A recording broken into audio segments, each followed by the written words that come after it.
So let's first talk about Trump's endorsement. What was your first reaction to that happening last week?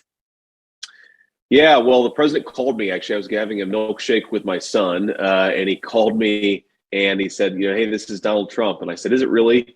And it was him, and he told me, why he was endorsing me, and why he thought I was the best candidate to beat Tim Ryan. And obviously, I was thrilled to have it.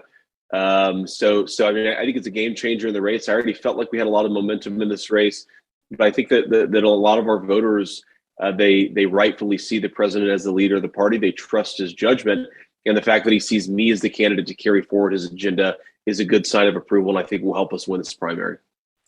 And you mentioned it briefly. It has to do with Tim Ryan, and he thinks that you are the candidate to beat Tim Ryan. Why else do you think President Trump chose you?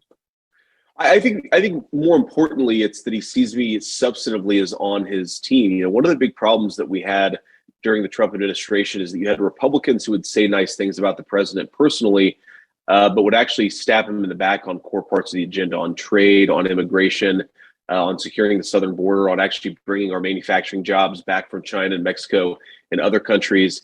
And unfortunately, I think that too many Republicans are still living in the past a little bit. They've not gotten fully on board with the America First agenda. And I think the president sees me as somebody who can actually fight for that agenda in the Senate. Of course, I will.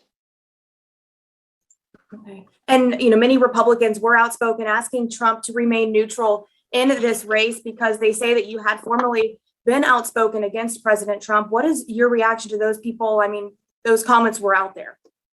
Sure. Well, yeah, I've been very open about the fact that I was, not a big fan of Donald Trump back in 2015, 2016, was very happy to be proven wrong, and very publicly supportive of the president for the past several years. I think what was so weird about that letter is that they were basically a bunch of John Kasich Republicans who were trying to prevent me from getting the endorsement. And I think the president clearly has gotten over the fact that I was critical of him 6 years ago. I think a lot of our voters have gotten over that fact.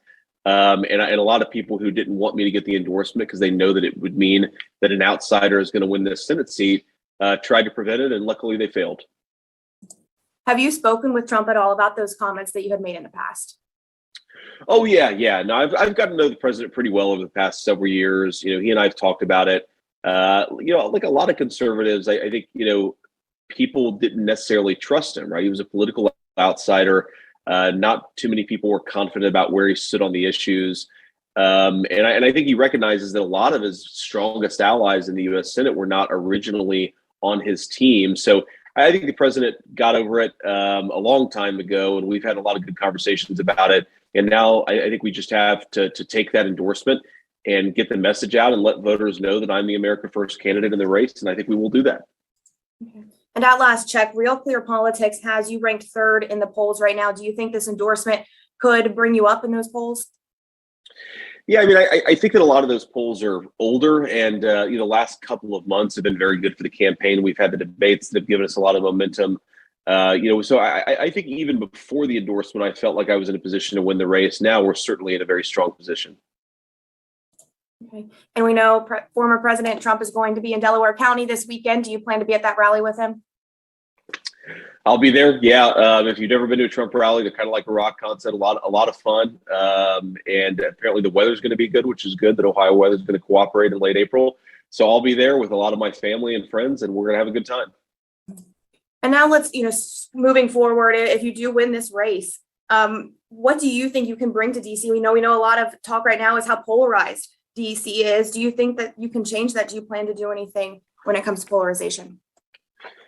I think so much of what's gone wrong in DC, but not just in DC, but in the corporate world as well, is that a lot of people have decided that they can get rich, not out of serving the country, not out of investing in the country, but out of taking from the country.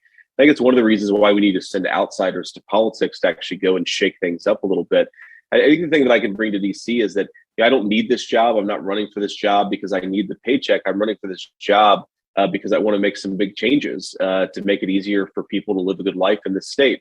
And so I really think that the perspective that I bring, the fact that I grew up in a working class family, now have the opportunity to run for Senate and win this seat, I think that I'll just bring a different set of eyes on a lot of very old problems that frankly have harmed our people, have harmed citizens of the state of Ohio, but have made a lot of insiders rich. And I think we have to be honest about that fact that a lot of what's gone wrong in this country is self-inflicted. is because of bad policy choices. If we make better policy choices, I think we can turn things around. All right. Is there anything that I didn't ask that you think is important for voters to know after this endorsement? I don't think so. No, I appreciate you asking. Appreciate you taking the time. Have you spoken to any of your Republican opponents after this endorsement? I know that, several of them have been very outspoken about wanting that endorsement themselves. Yeah, no, I think everybody in the race wanted the endorsement and tried very hard for it. I think the mistake that a lot of the other guys made is that they think that, America first is a slogan or a talking point, but there's actually a substantive agenda behind it. There's a trade policy to bring our manufacturing jobs back to America. There's a border enforcement policy to ensure we're not having tons of fentanyl come across our southern border and kill our citizens. There's a foreign policy that puts our interests first, that is strong on the world stage, but doesn't get involved in wars that have nothing to do with our vital national security interests. On all those issues, I think people were actually very far from the president substantively. He's a smart guy, and I think he saw that. He recognized that. I think a lot of voters have recognized that.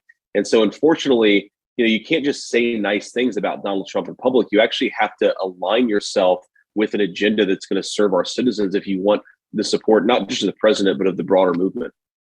All right. I appreciate you making time for us today. Of course. Thanks, Chelsea. See ya.